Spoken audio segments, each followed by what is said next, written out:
Well, hello everyone, and welcome to another episode of the Max Danielsen Show.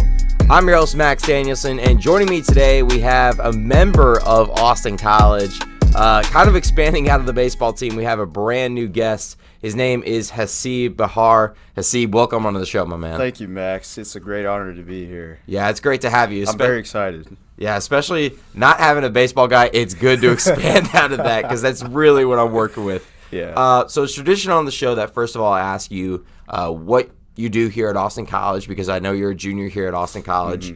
What you're majoring in, any sports you play or whatever, if you're in a club or something, and then what your favorite sports teams are. So I'll let you take it away. Sure. So, again, going back, I'm an Austin College student. I'm a junior here, so obviously I'm pretty old. Hanging up there with the upperclassmen. So, and then my major, so what I'm doing here is I'm majoring in business administration with a double minor in neuroscience and exercise and sports science. And I'm also a pre-dental student here, so I do have ambitions to go into dental school. And then for sports, I did track and field in high school, and I did some football too, but that was mostly my freshman year, more of a DB, running back kind of guy. I was a little small, but I was quick. And then for college, it's I'm trying to compete in powerlifting this summer, so definitely been buckling down on that. And then the organizations that I participate in on campus here, I'm a member of Alpha Phi Omega. They're a service fraternity, the Phi Xi chapter. And then I'm currently working with Seth Howard. You probably know who Seth Howard is. We're trying to get a powerlifting club set up here, trying to see if we can get some more roos to do meets and stuff. Yeah, that's perfect. I see on your Instagram all the time that you're doing your deadlifts and your squats and all that. Yeah. So getting very prepared, as I could see. And then what are your favorite sports teams? Favorite sports teams. So obviously I'm a Texan, of course. So for baseball, usually I hear lots of good things about the Rangers. I kind of started them I kind of heard more about them back in I would say way back in the Yu Darvish days when he was playing for them. And then obviously because of football, again Texas, unfortunately Dallas, the Cowboys. They did get rid of Jason Garrett though, so I was very. But they went and got my old head coach. Yeah. And then I'm trying to remember what else. But, yeah, usually I stick to, more football, but, occasionally sprinkle in a little bit of baseball. That's good. That's good, man. Yeah. Well, that's perfect then, because our very first topic is the NFL. Perfect. And talking about next week, the big game, the Super Bowl, the game that everyone looks forward to. It only comes once a year, and it's probably the biggest game I know. It's going to be all around campus here for sure. Absolutely. And that is going to be a face-off between the Chiefs and the 49ers. Going on to the Chiefs game, they beat the Titans by the score of 35-24. The Chiefs have just been rolling, especially the Titans came out early, did pretty decent. Yeah, they did. They at least were holding ground, but at the end of the day, what Patrick Mahomes does and what he can do with an offense is just killer. Exactly. No, they had some really good drives going into I believe the second quarter. So, yeah, for me it looked like Tennessee's defense was kind of falling apart, towards the tail end of the game. It could have been fatigue, or they weren't just I think it was a mix between fatigue and probably the fact that, the Tennessee defense wasn't quite ready for what Patrick Mahomes was going to offer. I believe he had a couple of running plays in there, where he flat out ran. Yeah, one of them was a touchdown, I believe. So that really threw. That's one thing that Mahomes does so well in this game is that he makes it unpredictable for defensive coordinators. It's impossible to play a scheme against him. Now, if you're Bill Belichick, of course you know how to fix this, or how to work around a scheme. Being Bill Belichick, right? But, yeah, the Chiefs are looking extremely good. That was kind of like my second team if the Ravens didn't win. I personally wanted the Titans to win just to see a different team, an underdog, come into it, especially how Tannehill was playing and Derrick Henry just tearing it up. I believe I read also for Tennessee, Mariota is now their backup. Yeah, Mariota is their backup. He's been a big bust so far in his NFL career, which is sad because he was a great quarterback at Oregon. Yeah, and then on top of that, what they were saying going into the draft, I saw his 40 time, very fast dude. Seemed like he was on top of his stuff. So I wasn't sure if he, got injured or something, but I heard he was going to be a free agent sometime this year. Yeah, I would imagine. And, we'll go off topic here, kind of going with the Bengals. I read this morning that they're thinking about, or what the rumor is they're either going to cut Andy Dalton this offseason or trade him if they get a good enough offer. Of course, that being they have the opportunity to go and get Joe Burrow, who we all know what he's done in college football this year. Yeah, for sure. The next game, of course, going on for the NFC Championship was the 49ers beating my Packers there by the score. Yeah, Green Bay. 37-20. Man, San Francisco looked very solid overall. They were. And they were relentless for sure. The one thing that I knew was going to be a really bad thing for the Packers is the defense is good in the air, but what the Packers didn't do was make Garoppolo throw in the air. All they had to do was just run. And the one thing that the Packers do, they're either prepared for the run or prepared for the pass. That's what I kind of saw there for sure. Yeah. And the worst part about it, I was on a date that night with this girl. Oh, man. And it was behind me. Like, we were just watching the game and all that, and it was just getting worse and worse. And every single time they score, she'd be like, they scored again. And I was like, dang it. And I just knew by the time it was like halftime, it was like 33-9, if I'm not mistaken. Yeah, it was somewhere around that ballpark. It was just bad. I know that. No, 33-9 was their first matchup, but I knew it was going to be bad. They did try. They almost came back in the second half, but then again, when you're versing Garoppolo and all those guys, they're just a really, really solid team. Oh yeah, absolutely. No, but I'd say fourth quarter that interception by Richard Sherman. Yeah, that basically put the nail in the coffin. It really was. I watched that live too. I was really heartbroken with that. I hope your date didn't friend zone you, Max. Oh no, we went on a second date. Dude, that's awesome. Last night. Good stuff. No, we're still good. Solid. But yeah, I mean, let's talk about kind of like your Super Bowl prediction for next week. What do you see each team doing, and who do you think is going to win that game? I mean, for Kansas City, I hear this is like the first time they're going to a Super Bowl in over 50 years. Well, yeah, I was hoping it was going to be Packers because it would have been 100-year anniversary, the very first Super Bowl that ever occurred, which was Chiefs and Packers. Yeah. And the Packers did win that Super Bowl. Yeah, I mean, I'm going back to that game, I would say on the offense for sure. San Francisco looked very solid, so I wouldn't be surprised if they got a couple of, a mix of passes and throws in there. I feel like, especially I believe Kansas City really needs to buckle down on their defense in order to kind of like stop that offense. Seems like they're trucking through all these games, from what I hear. Yeah. No, they're doing good. And even the 49ers defense is going to be hard to combat, but knowing Patrick Mahomes and what he does, he can pull anything. Yeah, he really can. The dude's very talented. I've heard, good things about him, especially in 2018 as well. The worst part was when he got drafted. I still remember when he got drafted. I wanted the Packers to get him because I knew he had the arm of Aaron Rodgers. And like, this guy's going to be good one day. Yeah. No, I believe Mahomes threw, I think, 5,000 yards in one season. Something that only Peyton Manning did at the time, I believe. I mean, he's just insane. Now, we are going to move on to that topic of Jason Garrett here, kind of with some Giants news. The Giants hired him as their offensive coordinator, and I knew he was going to go to the Giants, but frankly, I thought they would have hired him as their head coach, not their offensive coordinator. I think the one thing he has not done well at. Oh, yeah, for sure. I mean, I took a glance at his record as a head coach. I mean, it seemed pretty dismal for Dallas. Yeah. I feel Tony Romo was a victim of bad coaching. But then again, I honestly, Jason Garrett, I feel, this is my personal opinion of this. Sure. Jason Garrett is not, in my opinion, was not the problem. It's Jerry Jones. If we're being frankly honest. I hear a lot of things about him, too. Here's the problem with Jerry Jones. The problem with Jerry Jones, it's why he got rid of Tom Landry, why he got rid of Jimmy Johnson, why Wade Phillips left. Because no one wants to kiss up to him. That's the number one thing. Why? Now I think Jason Garrett should have been gone 3 years ago. I really do. Yeah. And I think it was just going worse and worse and worse because on paper, the Cowboys have a pretty good team. I don't think they're Super Bowl worthy just yet. No, not yet. But at the same time, they can at least contend in playoffs if they have the right coach. Now going to get Mike McCarthy, I don't think that's the case. Earlier in this decade, he was pretty decent, especially getting the Packers to Super Bowl. But as the saying goes, where have you been or where were you last? Like that saying, I remember on Stephen A. Smith, they were talking about it. And frankly, the last time we saw Mike McCarthy, they had a terrible season when Deshaun Kaiser was the backup for the Packers. And I was absolutely losing my mind because Aaron Rodgers was out. And it seemed like every single play he was throwing a damn interception. Jesus. I guess Aaron Rodgers had nobody to pass to or something. Man. Yeah.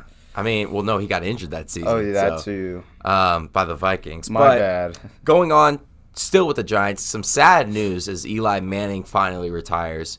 I think Eli Manning's going to be a Hall of Fame quarterback. I really do. He had a great career.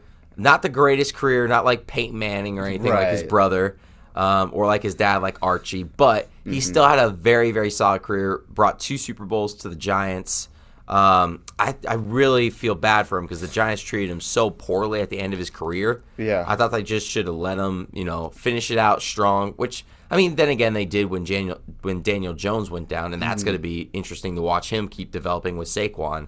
But for Eli, it just stinks, especially like for us, we grew up watching him as kids. So now the fact that this age of football is going out, it's sad to watch. But then again, you have guys like Lamar Jackson, you got Christian McCaffrey, you got Patrick Mahomes all coming in with this new age of football, which is going to be pretty fun to watch. Yeah, I agree. Those last guys in particular for sure will keep the sport, alive and fresh.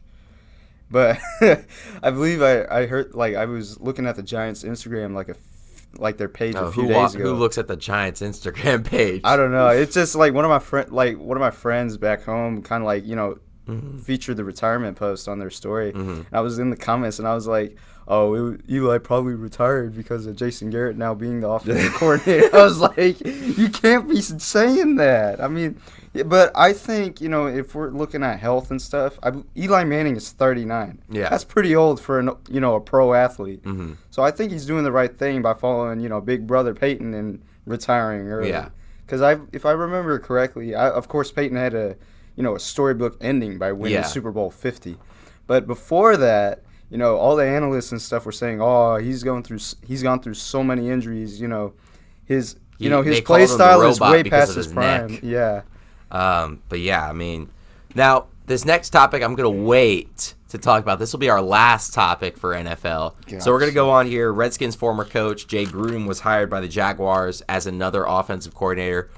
What is up with teams going for NFC coaches or NFC East coaches that have no clue how to run an offense but hire them as their offensive coordinator? I mean, Jay Gruden's not a bad coach, don't get me wrong, but again, I'm not going after him for a offensive coordinator job. Now, the Redskins we talked about this earlier in the podcast a couple episodes ago, I believe, where the Redskins have really had a strong offseason, especially with their coaching staff. They got Ron Rivera, who I thought would have been great for the Dallas Cowboys, and I thought should have been their front runner. Absolutely. And then they went and they went and got Jack Del Rio as their offensive coordinator, who is a mastermind for that. I mean, the Redskins have improved. Now, has their team improved? No. They're still going to be the Washington Redskins, but at the same time, they have improved slightly. Now, for the Jaguars, we'll have to see where that goes, especially the fact the Jaguars are a good defensive team. They always have been. They've always had a great defensive team, but they're not really known for their offense. Huh. Or at least, like, since the Maurice Jones-Drew days, if you remember those. If you remember who that guy was. How far back was that? Oh, that was back, like, earlier like 2010, 2011. Jeez, man. Like, he was a monster in the NFL. Huh. I don't know. I never really paid much attention to Jacksonville, so. But yeah, so we'll move on now to this topic. I'm pretty sure you've seen it all over social media because it has been all over social media. Yeah. 19 episodes ago, we began with, which is insane. That's already on episode 19 of the show. We began with the whole Antonio Brown situation back in Oakland. I remember that, unfortunately. I remember in the first episode, I said, I have no clue where this is going to go. Yeah. Back then, I was thinking, okay, he's going to go get another job with someone. He's going to flip around teams. In no way, shape, or form did I expect that Antonio Brown would have a warrant for his arrest out. Oh, man. I mean. For burglary and robbery. Then he turned himself in, and get this, he is facing a life sentence. But his lawyers think they can reduce it. I think it's a little bit absurd for it to be a life sentence for assault, burglary, and robbery. I think I did see they also added an assault in there. But jeez, man, Antonio Brown is one heck of a story. Yeah. I saw a video. It was on Twitter. It was the funniest thing. It was like when Netflix documentary directors see this, and like the guy was getting super excited or something. I mean, speaking of documentaries, we'll go off topic here. I don't know if you've seen that Aaron Hernandez documentary. I heard about. I've watched episode 1. I'm trying to get on episode 2 and 3 this week, but it is actually so interesting. Like all the things that have gone on in his life.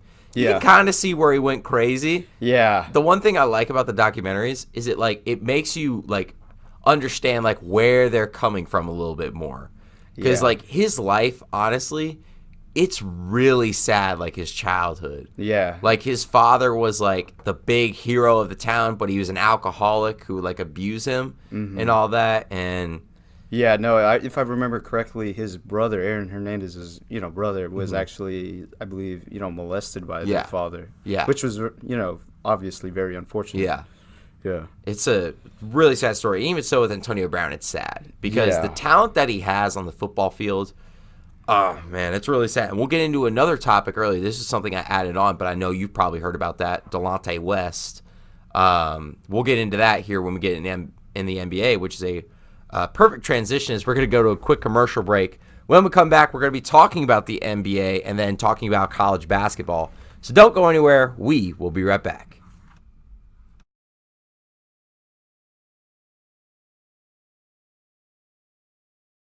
The Max Danielsen Show is proud to announce Gage's Granite as an official sponsor for the Saturday podcast. Gage's Granite is a family-run company operating nearby in the Dallas Metroplex. They offer custom granite, travertine, onyx, and marble countertops to homeowners and businesses since 2000. Give them a call today at 972-243-6097 or visit gagesgranite.com or on Facebook and Twitter. You can also stop by the main showroom located at 2427 Glenda Lane in Dallas.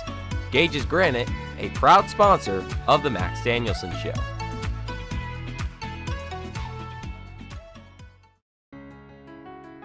Hey guys, this is Jason with Lacrosse Monkey. Are you looking for a place to shop for your next athletic season? Monkey Sports is here to help. Whether you're looking for baseball, hockey, or lacrosse gear, if you can dream it, we've got it. We provide both the latest and best on the market equipment for your athlete. Stop by and visit us at 105 West Bethany Drive, right off of US 75 in Allen. Monkey Sports, a proud sponsor of the Max Danielsen Show.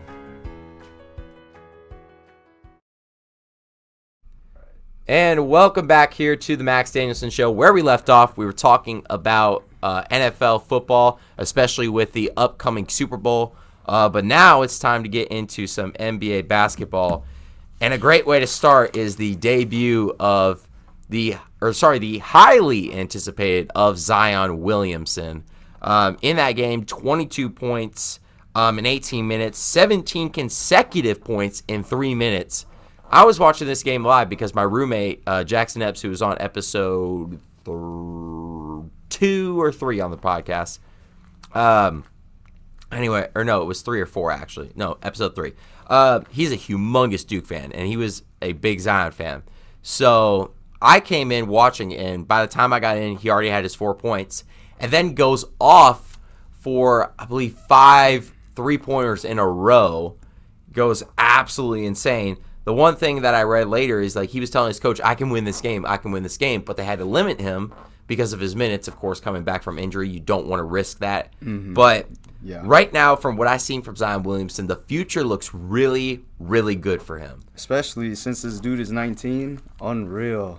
I mean, Zion is a guy, like, I knew he was going to be good, but I didn't know he was going to be this good. I've always been a pretty good fan of him. I've liked his game, and I was excited. I never thought he was going to be a bust. But when I saw the 4 points, I'm like, it's his first game. I understand, the first game jitters and all that. I understand it. and then he goes off for 17 consecutive points. I'm like, oh, dang, this kid is a dude. Yeah. Like, oh, man, he's good. Yeah, but he had San Antonio worried for a little bit. Yeah. But still, San Antonio walked away with a win, I believe, that day. Yeah, they did, actually. But we'll talk about last Monday, about to be a week from tomorrow when this podcast goes up here on Sunday. Mm-hmm.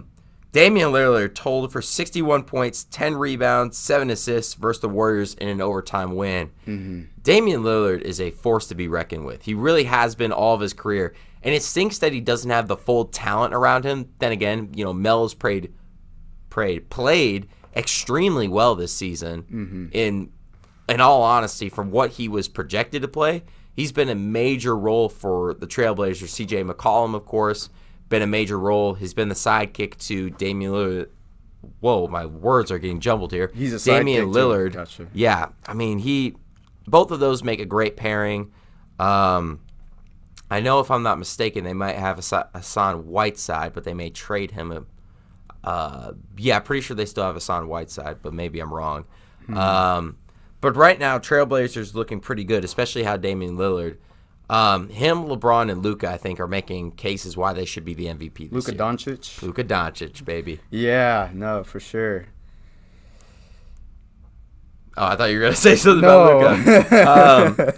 But we'll move on here to the All-Star Game. The All-Star teams were announced, which is Giannis and LeBron James are going to be the captains. Right. Which stinks because Luka was so close to being named a captain. How close? So it was by like a couple 100,000 votes. Dang.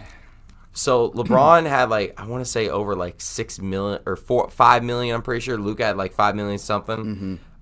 So from the West, it's going to be Luka, Harden, LeBron James, Anthony Davis, and Kawhi Leonard. For the East, it is going to be Trae Young making also his first All-Star game, Giannis, Kemba Walker, Joel Embiid, and Pascal Siakam. I want to ask you what you think so far about how Luka's playing this season, because Luka has been on a whole nother level. So apparently he is the youngest player in NBA history with 3 triple-doubles, Yeah. And I believe his best game to date was against the Knicks, where he scored 38 points, which, looked like a very solid performance, But for me, I could tell he was a European player, Eastern European. They usually tend to have good genes and stuff. Mm-hmm. So, I mean, it's not surprising that he's very talented. Usually they have basketball clubs over there. And I think especially played for Real Madrid since he was 16. Correct, yeah. I think didn't he start off playing for the under-16 team? Yeah, he did. Yeah. I think he won the MVP, if I'm not mistaken, when he was 16. Impressive. He's good. Yeah. I love that dude, man. He is one heck of a player. But what the Europeans are doing, they're kind of taking that same approach with soccer, Yeah. They have clubs where they basically take in little kids and, they do that with hockey over here. Also in the States and Canada, they have the OHL, the WHL, where they take 16 to 19-year-olds before they go into the draft and just develop them there. That's good, man. I think it's good for the sport, It really is. Develops a lot of good young talent, which keeps the sport alive. And you know who got it all started for the Europeans in basketball? The man, the myth, the legend, Dirk Nowitzki. My favorite all-time player. That is definitely my hero, I would say. But we'll move on here to the situation we were talking about earlier with Delonte West, and it's super sad to watch. I agree. Video surfaced that he, I guess, got into some fight, and some guy just beat him up, and then on the side of the street, he's talking in gibberish. Yeah. Where no one can hear him. The worst part, so I worked in the G League for 5 years for the Texas Legends, and he was down there for a while.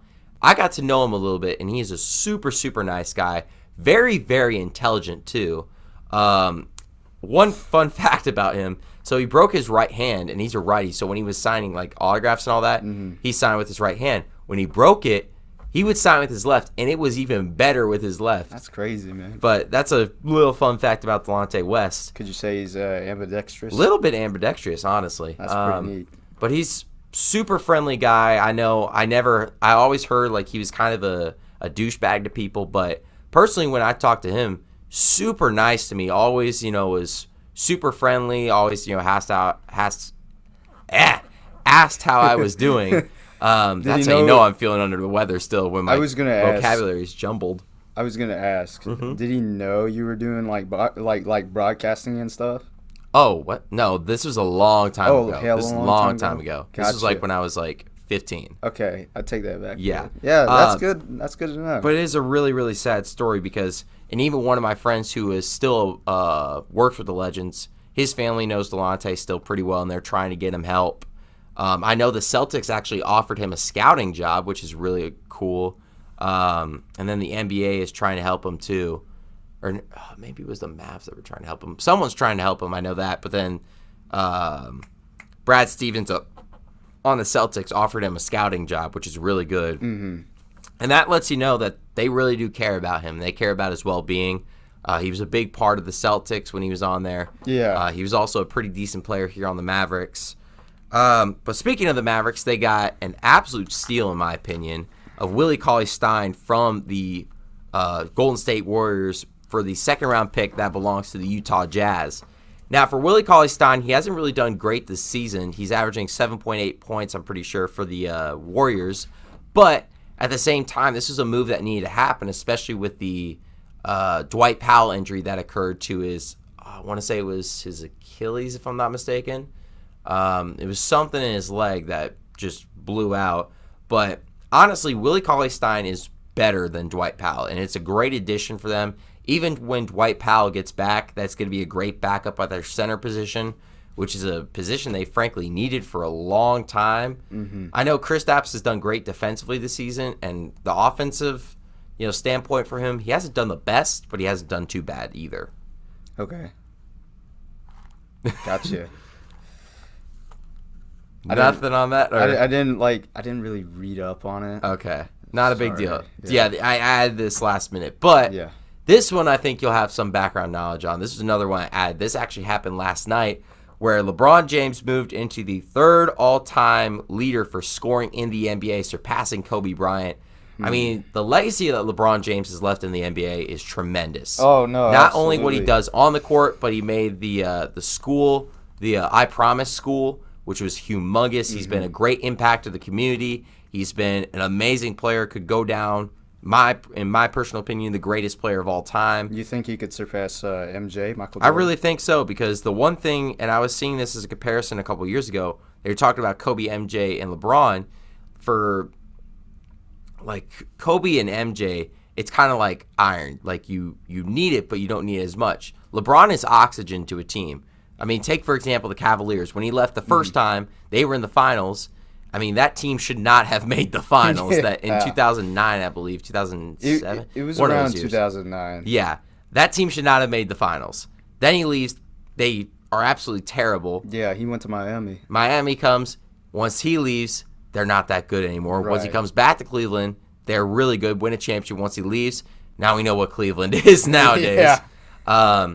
But LeBron is oxygen to a team. Like, that's the one thing like that I argue. And even though, yeah, he lost 6 NBA titles, it's very, very hard to win all 9. It's very, very hard, especially with the day and age that we're in the NBA. You're not going to have like a Scottie Pippen and a Dennis Rodman backing you up, or even like a Steve Kerr off the bench, Right. who's a They're all legends. lethal sharpshooter right there. Man. Yeah. But we'll move on here to college basketball. I don't know if you've seen this. You probably have on social media. Probably. That Kansas State fight. I believe, it was 4 or 5 players got suspensions, and Yeah. it was. I remember I was in the pub when this was going on, and I was playing pool, and someone said, yo, have you seen the fight that happened between Kansas and K-State? I'm like, no. And I look up on Twitter, and it was really, really, I don't know even what to put into words there, but that just doesn't look good, especially for a team like Kansas, who is one of the top teams this year.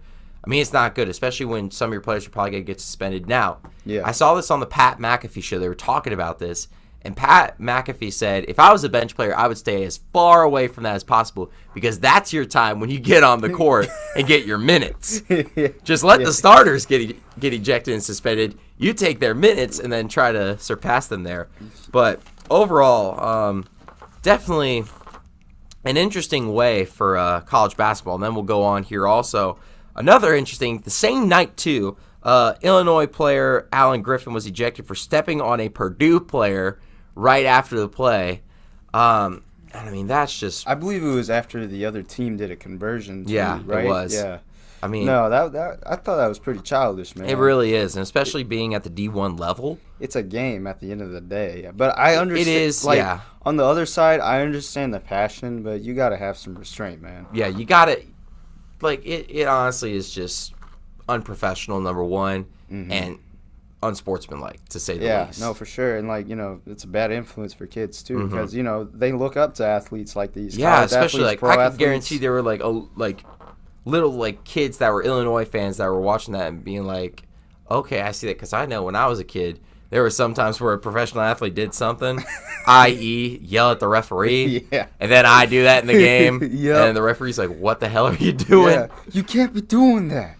Oh, man. I'm trying to think. Okay, so I do remember this story one time. I don't know where it came from. I don't know how I saw it. Or, like, I was, like, seeing something, and, like, a player got mad at a referee or something. Like, when I was a kid, I had some anger issues. Like, for some reason, I don't know why I did, but when I got on the basketball court, I was, like, the most angry kid in the world. And I remember one time, this kid fouled me, and for some reason, I just lost it. I take the kid by the arm, literally do a 360 whip around, and just chuck the kid. Good Lord, man. How big was this kid? Oh, he was a small kid, too. I was like, back then I was probably I had to at least be 5 foot. At least be 5 foot. So this was like when I was like 8. So I literally grabbed the kid by the arm. Good Lord. 360, go around, whip the kid around. The mom's like, don't do that. And I will never forget. I looked at her dead in the eye. I was like, shut up! And I was like, and my mom Did you actually say that? I did. What? And my mom just lost it on me after the game. She's like, gosh. what the hell are you doing? Did your coach say anything? Did your coach My coach was in pure shock. He was like, he came on the bench.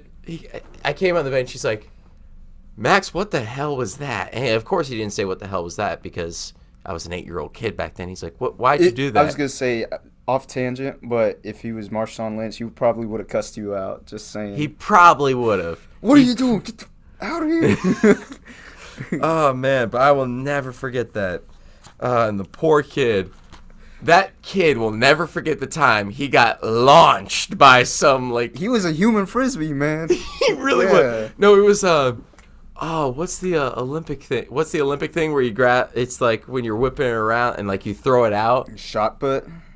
No, it's not shot put. Discus. Discus. Is it? No, it's the one. It's Discus has a little disc that you like spin. No, around. it's not the chain. So it's like it's a ball and then it's a chain and you grab it by like the handle and you whip it around, kind of. I'm trying to think what it's called. Is it hammer throw? Let's see. Oh man, but that's how for my viewers that are trying to figure out how this looks. It is hammer throw. It is a hammer throw. So go on YouTube. Look how how a person does hammer throw. This is like that is how I threw that kid. That is an accurate representation of how I threw that kid. But we'll move on here with college basketball going on. Number 11 Louisville upset number 3 Duke for the third time now this season. Duke has been upset by a score of 79-73. And the question is, what is up with Duke this season? I mean, Duke recently beat Miami 89-59. Mm-hmm. But I believe, But then again, it's Miami. Yeah, that's also It's kind of like Austin College playing the University of Dallas, the women's team yesterday. Oof. Ooh, it was almost a 50-point blowout. Yeah, so... It was a fun game to call. The best part, I will say this, there had 2 girls on the team, and I'm not lying with this. One girl's name was Panda. One girl's name was Beyonce. Bruh. So time, I know. So I was making Beyonce puns like a couple times, and at the end, I didn't get to say my Panda one. So I explained to the audience. I was like, if she went off 2 or 3 possessions, I would have said it's pandemonium up in here. That's pretty punny. And the cameraman next to me, his name is John Voos. He was on the show too, episode 10, if I'm not mistaken. And I just hear every time I hear, he's like, "Oh Lord." I'll be shaking my head too, man. Yeah, that's funny. Oh, I'm sure the viewers did too. But going back on, they were very entertained, I bet. Oh, I actually got someone come up to me yesterday during the men's game, and she's like, are you the one that does the broadcast? I'm like, yeah, like the broadcast for the Roos games. And she's like, my sister watches from Florida and absolutely loves you. And I was like, that is awesome. That's great. But going off that tangent there, let's go back on to Duke. I mean, this season, the one thing I question is what's going to happen when it comes to March Madness. I know that next year they're going to be a different team because they always are. It's a one-and-done team most of the time unless you have a Grayson Allen and wants to stay there all 4 years, or like a Tim Duncan for Wake Forest that he can go to the NBA whenever he wants to, but he wants to stay and get that degree in education that is very, very important.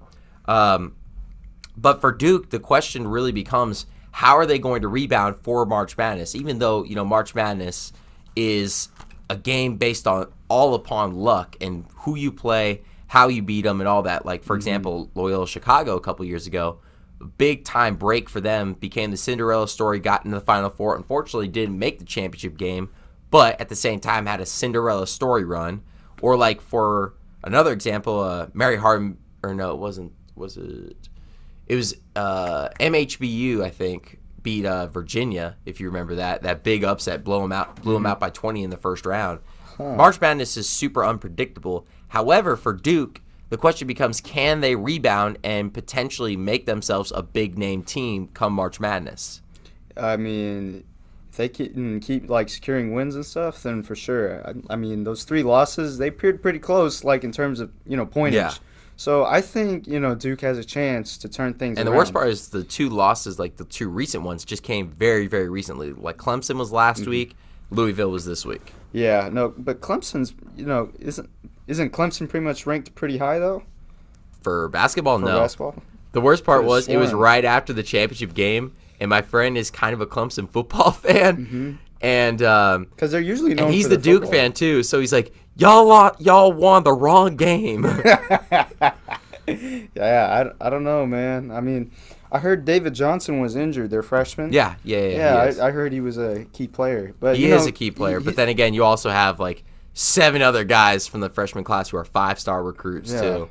For sure. And that's something Coach K does extremely well, and everyone wants to play for Coach K because arguably the greatest coach of all time in college basketball.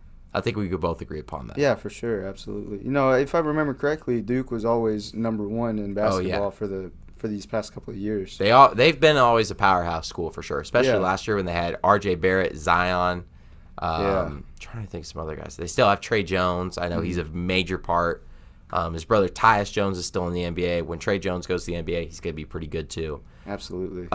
So we're going to take a very, very quick commercial break. When we come back, going to be talking a little bit about MLB offseason, a little bit of college football, not much at all there, just one big thing about a coaching hire, and then a little bit about the NHL. So don't go anywhere. We will be right back.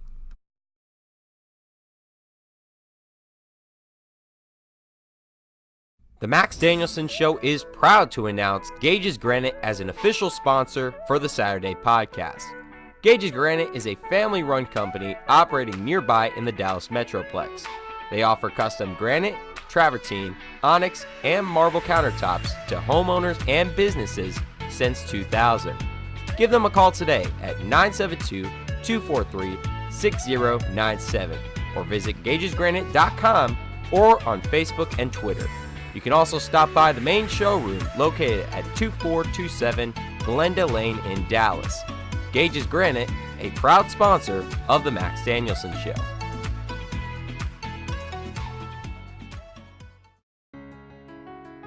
Hey guys, this is Jason with Lacrosse Monkey.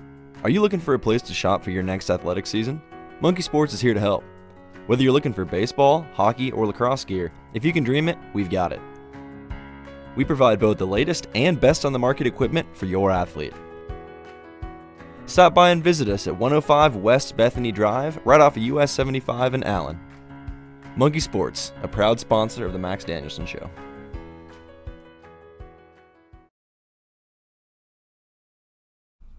And welcome back here to the Max Danielsen Show, where we left off, talked a little bit about the NBA and college basketball, especially in the NBA, the highly anticipated debut of Zion Williamson that was no doubt lived up to the expectations. We're going to get into Major League Baseball here just a little bit here. Dibble-dabble here in your sort of interests, especially like you said, you were a football and baseball guy a little bit. No, I forgot to add MMA in there too. Oh, that's right. Yeah.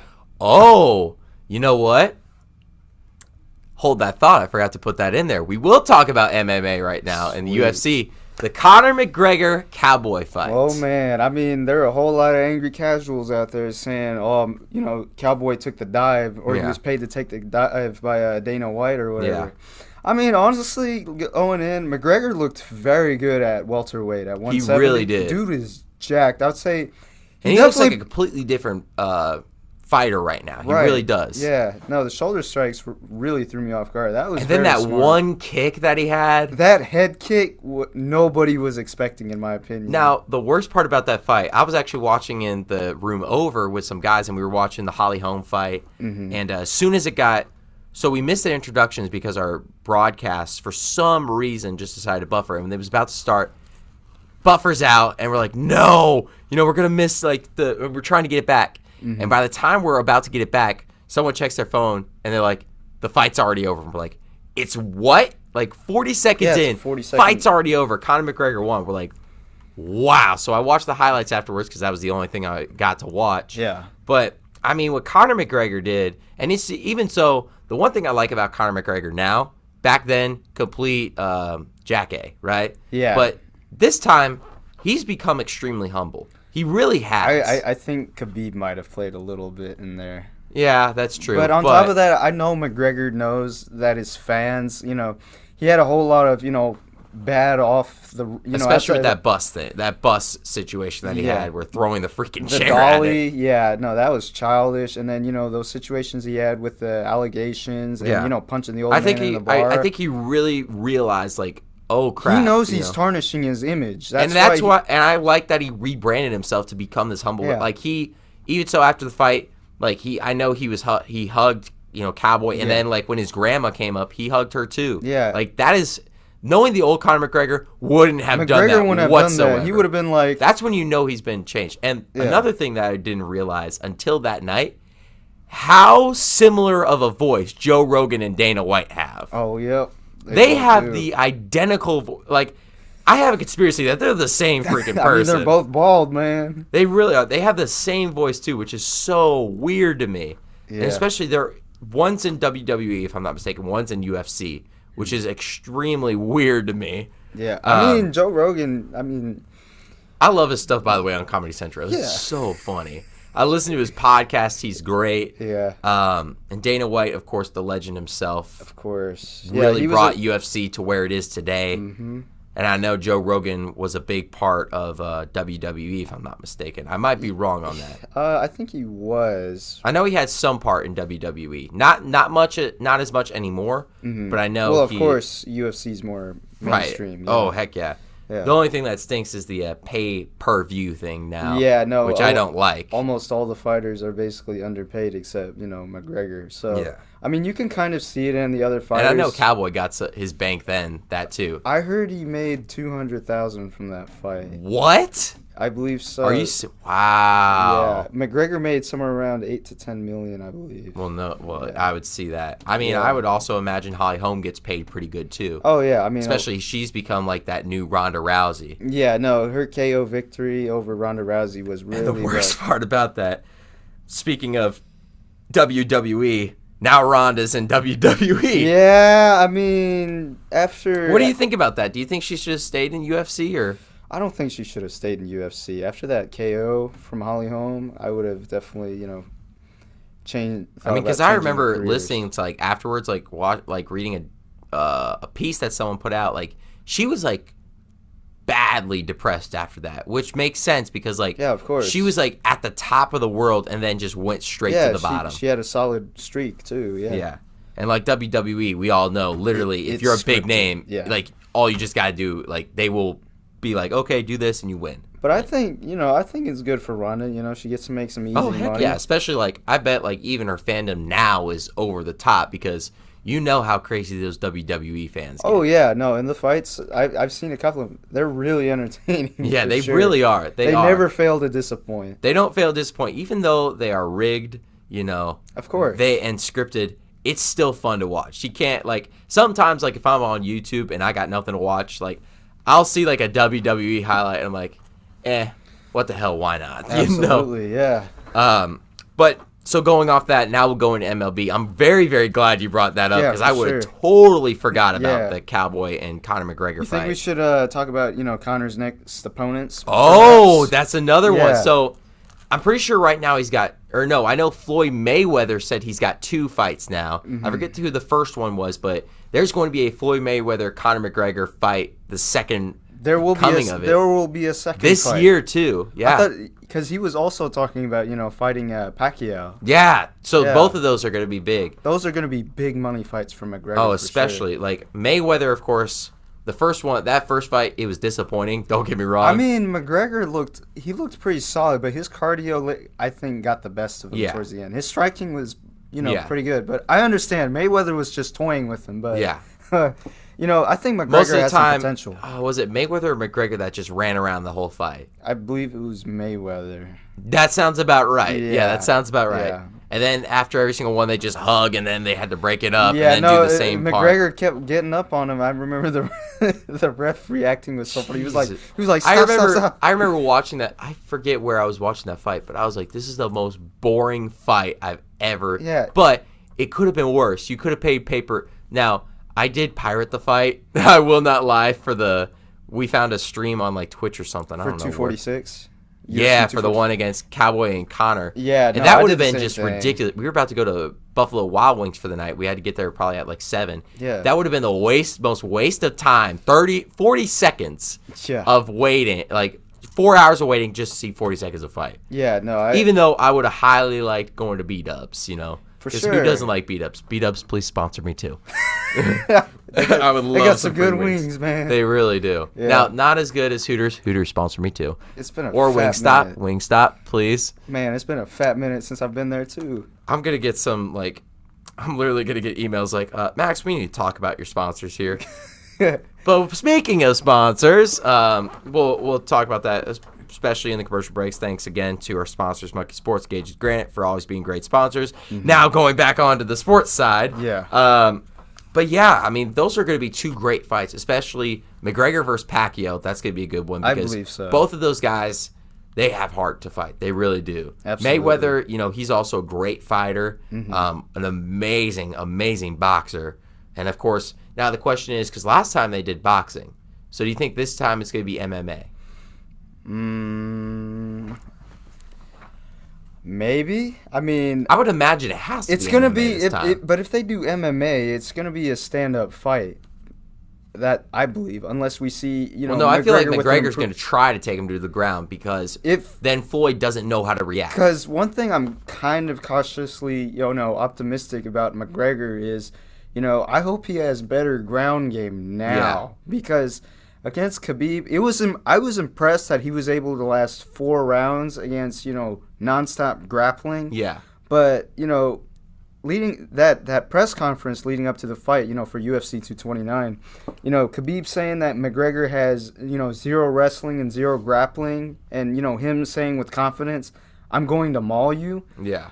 For me, that was not surprising, given from what I've seen, with most of McGregor's fights, because he usually likes. He is a stand-up guy. Like he is a big stand-up fighter. He's a guy like we saw with Cowboy. He's a guy that uses his shoulders, uses kicks, which he's very good at. And that's like his strength right there. Like that is the one thing he knows how to do, and that's kick. I would say, of course, in the past he's had a couple of good opportunities on the ground. Yeah, but, like with Max Holloway, Eddie Alvarez. Yeah, that was in the past though. But now, I mean, I kind of started to see that his ground game is.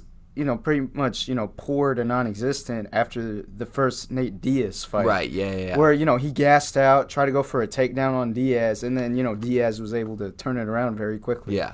Yeah. But we'll have to see. I mean, those are going to be 2 great fights, especially I would imagine the Mayweather fight's going to be in July. I feel like it's going to be in July of all months because that's like the most prime time to. But if they do boxing, McGregor better not put Mayweather in the clinch all the time like he did in the first time. Or Mayweather might not want to run around the entire time and make it a little more interesting. Yeah. So hopefully, we will go. I was gonna say, hopefully, Connor's cardio improves. For sure. I'd imagine it. I imagine this time around he's gonna be like, oh, okay, now I gotta work on that. Right. So we are now gonna go into MLB here. So the Braves signed Felix Hernandez to a minor league deal. Of course, growing up, I know you said you were a Ranger fan for the Yu Darvish days. Yeah. So you probably remember this guy from the AL West from the Mariners when he was like prime time, the king, Felix Hernandez. Mm-hmm. It's honestly not a bad move. Hopefully it pans out kind of like what the Rangers did last year with the minor league deal with Hunter Pence, which worked out tremendously. He turned out to be the DH for the All-Star Game, though he didn't get to play because of injury, but still, I mean, hopefully that can play out, especially for the Braves. Yeah. I mean, with Hernandez, dude's pretty, he's 33, pretty old for a pro athlete. I believe I heard he averaged his ERA was 6.4. Yeah, last year. He didn't have a great year last year, but years before he was dominant on the mound. I think his career is probably going downhill. Oh, it's definitely going downhill. I think it's smart that he did go into the minor leagues. The Braves signing him. So I mean, he might do better. Well, the minor league deal. So here's how it's basically. Because not many teams want in, they can give him that minor league deal. He's probably going to start out in AAA, but they can always bring him up. That's the number one thing. That's what they did with Pence. Mm-hmm. We'll move on here also to another Brave signing that is signing the highly prized outfielder Marcell Ozuna from the St. Louis Cardinals to a 1-year, $18 million contract. Last year, batted .241 with .328 on base percentage and a .472 slugging with 28 home runs with 89 RBIs. I believe it's 29 home runs now. Maybe it was. I read 28, but it probably is 29. Yeah, no, his slugging percentage is pretty solid. Yeah. I think he's going to be a good heavy hitter for sure. Heck yeah. Especially like pairing him with Acuna in that outfield, that's going to be really, really nice. For sure. I think, it's going to be a good year for Atlanta. Mm-hmm. Yeah. So then Hall of Famers were announced. Larry Walker for the Colorado Rockies was announced, but really the big one vote away from a unanimous Hall of Fame decision. 99.7%. Derek Jeter. Yep. Derek Jeter, I don't think I'm going to get some crap about this. I don't think he's the greatest shortstop to ever play, but he's one of the best shortstops to ever play. No, absolutely. I agree. And, it's good for what he did to New York, for example. Oh, heck yeah. 20-plus years. Now, he's not doing good for Miami right now, being the owner. He's the owner, yeah. No, I heard, pretty, record low attendances and all that. I mean, that Marcell Ozuna guy, he was in the outfield with Giancarlo Stanton and Christian Yelich, and they absolutely blew that up. Trade all three of those guys. Stanton that year, or the year before, was MVP. Yelich went on, almost won back-to-back MVPs this year, and then Ozuna is doing great, especially now that he's on the Braves. So, Jeter, great baseball player, terrible owner. Yeah, basically. I mean, you think he has a future in coaching? That is a tough question because Derek Jeter does have a lot of baseball IQ. He does. But will the Marlins get rid of him? That's the problem. Because I feel like the Marlins are also keeping him for a marketing tactic. Exactly, because, there are a lot of people out there that, don't know much about baseball. If you mention the name Derek Jeter, they'll be like, oh, I've heard of him. Yeah. He's really good. Oh, he is really good, Of course. I mean, that's why he got into the Hall of Famer. Almost a unanimous. Yeah, but from what I looked at, obviously he's won a lot of awards and stuff, so to a casual. Yeah, very decorated shortstop, for sure. We'll go on here. This is something I also added this morning, so I'll just briefly go over this. The Washington Nationals re-signed Ryan Zimmerman to a 1-year, $2 million contract. He has been with the Nationals since day one when they moved from Montreal to Washington, D.C. Last year won himself finally a World Series after 15 years of being with the Nationals. He was their first overall draft pick when the Nationals moved from Montreal. So it's awesome, number one. But the reason that they are doing this, now he is getting a little bit older. They signed him to a very basic deal, but that's hopefully to extend him next year, maybe to a little more money, but really it's just to get rid of attribution, if I'm not mistaken. But I may be wrong. I might have botched that word there, but I'm pretty sure it's attribution. We'll go here to NCAA football. Baylor hires Dave Aranda as their next head coach. He was the defensive coordinator for LSU. I mean, when you get anyone from LSU, especially being national champions now in college football, absolutely, it's a big thing to get. Yeah, and, defense wins games. So I think, Baylor's making a good move by taking Aranda. It's going to be interesting to see what he offers to Baylor, in regards of, both the defense and the offense. Yeah. Now, the one thing for LSU is last week they lost their offensive coordinator, who was their mastermind behind their offense. Now they lost their defensive coordinator, so they got some holes to fill for them. They have some pretty big holes to fill for sure. I mean, you obviously with the team, it's good to have a lot of talent, but what's the point if you can't use all that talent to maximize the success of a team? Yeah. It's kind of like I'm trying to think of an analogy right now, but it's kind of like what's the point of driving a fast car if you don't know how to drive it? Exactly. You're going to crash, right? Right. That's a perfect analogy. You can't handle the power. Right there. Perfect analogy. Yeah. So we'll move on here, a little bit of NHL hockey. Last night was the All Star Game, and the Dallas star that was selected to it was Tyler Seguin, who has been a phenomenal player for the Dallas Stars when he got traded from the Boston Bruins. Just some stuff here. I added this morning because it all came in last night. Pacific Division won the All-Star Game 5-4 against the Atlantic Division. The MVP for that game was from the Atlantic Division, ironically, being David Pastrnak of the Boston Bruins. How convenient there, where Tyler Seguin came from. Former team. And, well, actually, he might. Were they teammates? I don't know. I feel like Pastrnak just came in. I'll have to check that. Okay. No, yes, they were teammates. They were teammates. Okay, gotcha. It was just when Pastrnak was getting with the Bruins. Okay. Just big reason why he won the MVP in his game versus the Metropolitan, because how the NHL All Star Game works is they divide it up between divisions, and it's kind of like it's 3-on-3 hockey, and it's kind of like a tournament style where each division moves on. I know each division at least plays 2 games for seedings, and then they play for the tournament there. Do the fans decide what players get to go in? Yes, okay. yes. Because I believe the NBA does something like that. Yeah, they do the fan vote. Taco Fall and Alex Caruso were up there for a while. But he had a hat. So Pastrnak had a hat trick versus the Metropolitan Division, which really secured that NHL All-Star Game MVP. I know you were going to say something earlier. No, you're good. Wait. Earlier with like Seguin, yeah. I believe it was kind of, I read about his jersey number. Yeah, actually. 91. Number 91. It's good that he flipped it instead of going in with 19, because I was reading up on Bill Masterton. What happened to him? Yeah. That's very unfortunate with all the head injuries and stuff. So, still interesting that he flipped the number out of respect. Yeah, because it really the jersey is. was retired. Yeah. Yeah, I mean, anytime you do that, it really is awesome, especially the fact, Seguin has been a great piece for the Dallas Stars. I loved watching him. I've met him like one time. I got to meet him. Super nice guy, by the way. Yeah. And also, what he does for, people with spinal cord injuries. Yeah, and even so the community of Dallas. I know he does a lot there. Yeah, nothing but respect for that, man. Good things. So that is going to wrap up this week's episode of the Max Danielsen Show. Haseeb, thank you so much for coming on. Thank you, It's tradition that I ask one more thing. If you have anything else to say, go for it. Man, thank you for having me, Max. So, definitely had a good time on here. Darn, I was going to add some more stuff. That's okay. You still got time.